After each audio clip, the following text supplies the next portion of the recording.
வணக்கம் மக்களே, சற்று முன் கிடைத்த மிக முக்கிய தகவல் ஒன்றை பார்க்க போகிறோம். இரட்டை இலை சின்னம் அதிமுக உட்கட்சி விவகாரம் தேர்தல் ஆணையம் சொன்ன திடீர் தகவல். இந்த ஒரு தகவலை பற்றி தான் நாம் பார்க்க போகிறோம். தகவலை பார்ப்பதற்கு முன்னதாக நீங்கள் நம்மளுடைய சேனலுக்கு புதிய பார்வையாளர்களாக இருந்தீர்கள் என்றால் மறக்காமல் நம்மளுடைய சேனலை சப்ஸ்கிரைப் செய்து வைத்துக் கொள்ளுங்கள் மக்களே. அதிமுக உட்கட்சி விவகாரம் மற்றும் இரட்டை இலை சின்னம் தொடர்பாக விசாரணை நடத்த தேர்தல் ஆணையம் முழு அதிகாரம் உள்ளது என்பதால் ஊடகத்தின் அடிப்படையில் இபிஎஸ் தாக்கல் செய்துள்ள மனுவை தள்ளுபடி செய்ய வேண்டும் என்று தேர்தல் ஆணையம் உயர்நீதிமன்றத்தில் பதில் மனு தாக்கல் செய்துள்ளது. அதிமுக உட்கட்சி விவகாரம் தொடர்பான வழக்குகளில் இறுதி முடிவு காணும் வரை அதிமுகவுக்கு இரட்டை இலை சின்னத்தை ஒதுக்கக்கூடாது என தேர்தல் ஆணையத்துக்கு உத்தரவிட கோரி திண்டுக்கல் சூரியமூர்த்தி என்பவர் உயர்நீதிமன்றத்தில் மனு தாக்கல் செய்திருந்தார். அந்த மனுவை விசாரித்த உயர்நீதிமன்றம் இரட்டை இலை சின்னம் தொடர்பாக சூரியமூர்த்தியின் மனுவை 4 வாரங்களில் பரிசீலனித்து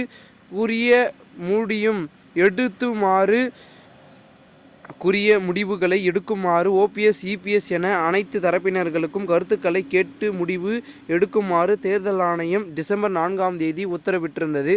அந்த உத்தரவின்படி தேர்தல் ஆணையம் இந்த விவகாரம் தொடர்பாக ஓபிஎஸ், இபிஎஸ் மற்றும் அதிமுகவின் உட்கட்சி விவகாரம் தொடர்பான வழக்கு தொடர்ந்திலிருந்து அனைவருக்கும் சம்மன் அனுப்பி விசாரணை நடத்தியது. அப்பொழுது அதிமுக பொதுச் செயலாளராக பழனிசாமியை அங்கீகரிக்க கூடாது என கூறிய ஓ.பி. ரவீந்திரநாத், வா. Pugazhendhi, B. Ramkumar Adityan, B. Gandhi, எம்.ஜி. Ramachandran, KC. Palaniswami, Suriyamoorthy ஆகியோர் தேர்தல் ஆணையத்தில் மனு அளித்திருந்தனர். அதிமுக பொதுச் செயலாளர் பதவி மற்றும் அதிமுக பொதுக்குழு தொடர்பான வழக்கு ஏற்கனவே உயர்நீதிமன்றத்தில் நிலுவையில் இருந்து வரும் நிலையில் அதே விவகாரம் தொடர்பாக தேர்தல் ஆணையம் விசாரணை நடத்தக்கூடாது என தடை விதிக்க கோரி இபிஎஸ் உயர்நீதிமன்றத்தில் மனு தாக்கல் செய்திருந்தார். அந்த மனுவை விசாரித்த உயர்நீதிமன்ற நீதிபதிகள் ஆர். சுப்பிரமணியம், சி.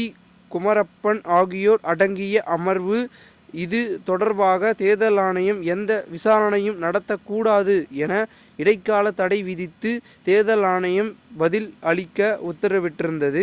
இந்த நிலையில் தேர்தல் ஆணையம் தரப்பில் தமிழக தலைமை தேர்தல் அதிகாரி அர்ச்சனா பட்நாயக் உயர் நீதிமன்றத்தில் தாக்கல் செய்துள்ள பதில் மனுவில் அதிமுக உட்கட்சி விவகாரம் தொடர்பாகவும் தேர்தல் ஆணையத்தில் மொத்தம் 6 புகார் மனுக்கள் தாக்கல் செய்யப்பட்டன. அவற்றை ஒவ்வொன்றாக பரிசீலனிக்கும் வகையில் அது தொடர்பாக பதிலளிக்க சம்பந்தப்பட்ட எதிர்மனுதாரர்களுக்கு உத்தரவிட்டப்பட்டு இந்த நிலையில் வா. புகழேந்தி, ராம்குமார் ஆதித்யன் ஆகியோர் டெல்லி உயர்நீதிமன்றத்தில் தொடர்ந்த வழக்குகளில் பிறப்பிக்கப்பட்ட உத்தரவுகளில் அடிப்படையில் அந்த புகார்களும் சேர்ந்து விசாரிக்கப்பட்டன. இந்த விவகாரத்தில் தேர்தல் ஆணையம் சட்டத்துக்குட்பட்டு மிக எச்சரிக்கை உணர்வோடு செயல்பட்டு வருகிறது. சுதந்திரமான அரசியலமைப்பு சட்டத்தின் கீழ் இயங்கி தேர்தல் ஆணையத்துக்கும் மக்கள் பிரதிநிதித்துவ சட்டத்தின் கீழ் பதிப்பெற்ற அரசியல் கட்சியின்கிடையே நிகழும் உட்கட்சி பிரச்சினைகளை, சின்னங்களையும் ஒதுக்கீடும் போன்ற விவகாரங்களில் தடையிட்டு தீர்வு காண நீதித்துறைக்கு இணைய முழு அதிகாரம் வழங்கப்பட்டுள்ளது. ஆனால் இந்த வழக்கை தொடர்புள்ள பழனிசாமி வழக்கின் முழு பின்னணி விவகாரங்களையும் தனது மனுவில் தெரிவிக்காமல் ஊடகத்தின் அடிப்படையில் மனுவை தாக்கல் செய்து தடை உத்தரவு பெற்றுள்ளார். எனவே பழனிசாமி தாக்கல் செய்துள்ள மனு விசாரணைக்கு உகந்தது அல்ல என்பதால் தடையை நீக்கி அந்த மனுவை தள்ளுபடி செய்ய வேண்டும் என்று கோரியுள்ளார். இந்த வழக்கு விசாரணையை நீதிபதிகள் ஆர். சுப்பிரமணியம், சி. குமரப்பன் ஆகியோர் அடங்கிய அமர்வில் வரும் பிப்ரவரி 6 தள்ளி வைத்துள்ளது. இதனால் இந்த ஒரு தகவல் அரசியல் வட்டாரங்களிலும் அதிமுக வட்டாரங்களிலும் பெரும் பேசும் பொருளாக மாறியிருக்கிறது. இந்த ஒரு தகவலை குறித்த பொதுமக்கள் உங்களுடைய கருத்துக்களை கூறுங்கள்.